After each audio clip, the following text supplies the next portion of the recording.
Hello everyone and welcome back to the channel. I'm Adam Hancock, and today being a Monday afternoon, I thought we could do a little bit of a Market Monday concept, and I want to discuss scarcity and inventory.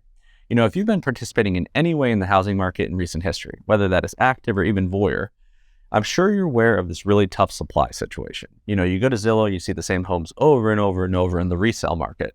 You look at new construction neighborhoods, new home communities, and you're like, yeah, there's a lot more inventory, but no home sites I really find attractive. You know, just a general path of most resistance. Well, you are definitely not alone, my friends, and I think there's a few important hot buttons. Okay, the first one is something referred to as the lock-in theory. So take this quick preface scenario. I bought a home in 2017 or 18 for $500,000. And now in 2023, for whatever reason, you might have outgrown it, you've had a kid, whatever it may be, you need to do something different. You need to sell that home and buy a different one. And you're looking at your home and you're saying, I have $300,000 of equity in here. We made an amazing decision. We're going to be able to put down so much more money on this next home. However, in 2017 or 18, maybe you got a 3% interest rate. Maybe your credit's amazing. You got a 2.5 or even a 3.5% interest rate. And you go to buy the next one.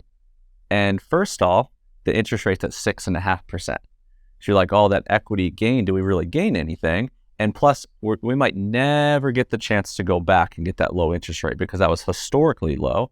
And also, if you're buying in the same area, then the next home you're going to buy, you might have not gotten this huge price decrease yet, or if ever.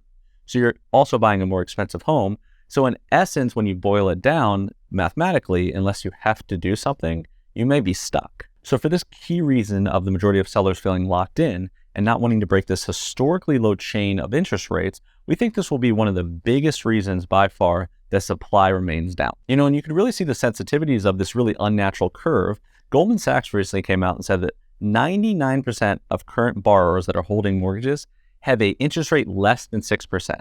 And then 28% of the entire pie have an interest rate of less than 3%. That's like car loan levels. You know, and that overall conservative attitude really starts to ripple from the top down, and we're really seeing that across the board. When it comes to new homes listed to the market by these sellers in mention, we're down 19% year over year on average new listings right now. So that's not just speculation. And the same goes for just overall existing home sales. A recent statistic had the annual rate of seasonally adjusted existing home sales down almost 1 percentage point, which doesn't sound like a lot, but this is a huge number.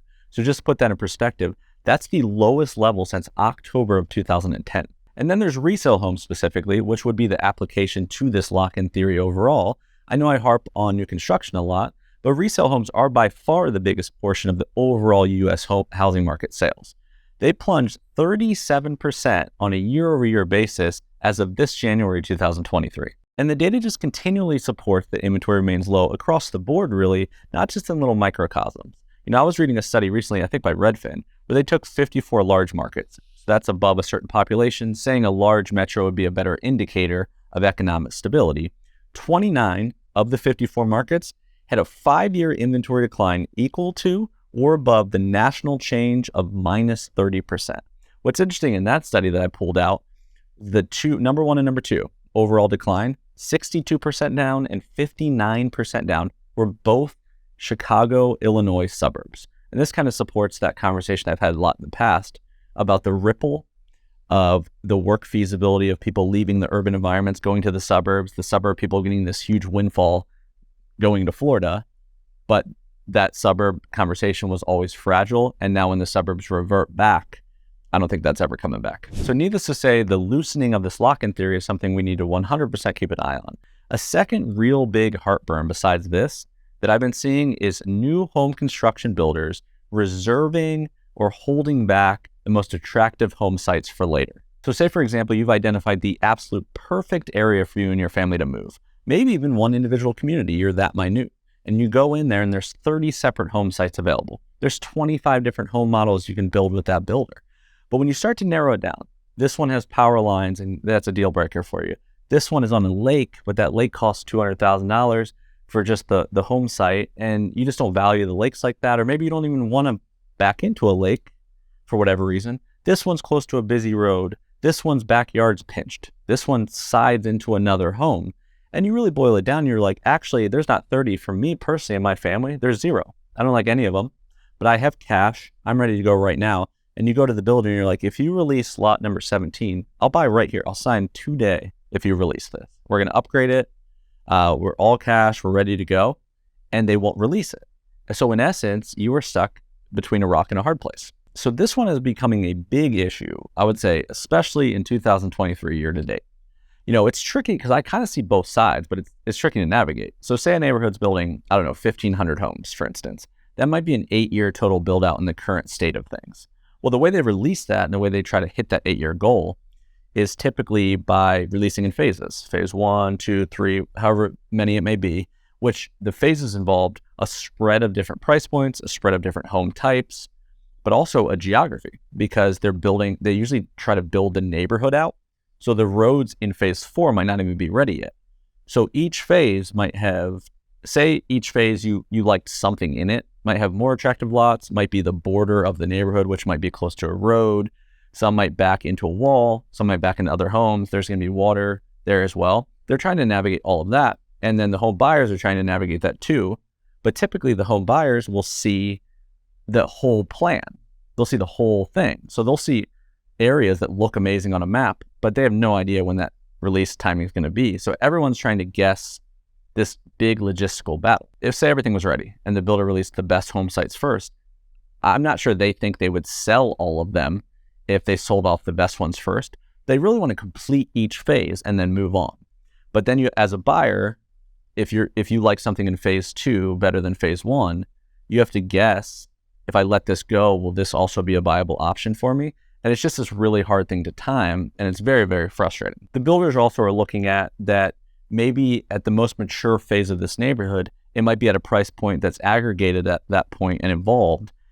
And if the nicest lots aren't available for the final phases at the highest price points, then these buyers might not feel like it's worth doing at a premium if they don't get some landed benefit for doing so. So this is all a real battle of speculative forecasts on both the home builder and the home buyer side. If you let phase 1 go to wait for phase 2, what is the cost or the benefit on the pricing scenario? What's the cost and the benefit of the home build timing of getting in there next year versus the year after versus the year after? And then what is the percentage effect of quality of life impacts of both of those scenarios? And that brings us right to my third point, which is definitely not helping the second point. And that's the simple fact that a volatile high interest rate environment is not giving more confidence to the commercial development arena. Buyers are sitting back and they're looking at these high interest rates. They're worried about cost and affordability. They're also thinking that price might drop, so why not wait? Builders are seeing that lack a lesser demand in their overall stats, their overall walk-ins to the community website inquiries. They're also having to incentivize people to buy the homes on current homes available. All of that is making them more resistant to wanting to list a bunch of things, wanting to lose their shirt by getting way too far out in front of this thing. We're really seeing these correlators directly in our data. New home starts, which is a stat just like it sounds, new home builders starting fresh homes that don't already exist on market is already down 13% year over year. Another thing I thought was interesting, I mentioned demand is less, builders are a little worried, they're more conservative. Well, on this side, you also have operations issues that are definitely not helping this tricky situation. Last few years were crazy.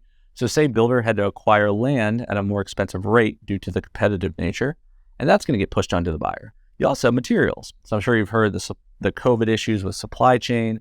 Well, builders are worried about their margin. When you sign a contract, if they can't price escalate if something changes, then they're locking themselves into guessing on margin in advance. If their material cost goes up, they really don't like that. And you've seen less options available to you. You've seen more spec homes, and that's about controlling that situation up front because it's a lot of logistics for them to control. And then labor, thirdly, is probably our biggest one. I was reading a crazy statistic the other day. The industry needs 740,000 new construction workers a year to keep up with demand and retirements of the older workers. So these factors alone are really going to be another hurdle these guys are going to need to overcome for this to get better. So all of these factors really start to contribute to this chicken and egg situation of sorts, because economists believe right now we're at a 1.5 million home deficit in relation to even beginning to chip away at the housing shortage issues. But if the fundamental challenge to the housing remains a lack of homes for sale, they also believe that a return of affordability would bring a return of demand, which would bring a return of builders wanting to build more homes, pushing more supply. Then what you have is you have a drop in interest rates, good. but then you have a very competitive buyer market in a lot of markets return. And then you have inflation you have to look at.